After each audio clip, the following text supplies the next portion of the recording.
brug over de Koningshaven. De brug is nu een rijksmonument.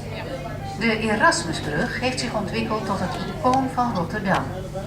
De 808 meter lange en 139 meter hoge Tuibrug is vernoemd naar de beroemdste Rotterdammer, de humanist, schrijver en filosoof Desiderius Erasmus. Wow. Die beiden 70 Meter hohen Türme vor Ihnen markieren de Hef, die 1926 erbaute Eisenbahnbrücke über den Koningshafen. Diese Brücke steht mittlerweile unter Denkmalschutz.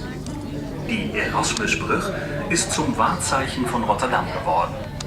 Die 808 Meter lange und 139 Meter hohe Schrägseilbrücke ist nach dem berühmtesten Rotterdammer, dem Humanisten, Schriftsteller und Philosophen Desiderius Erasmus benannt.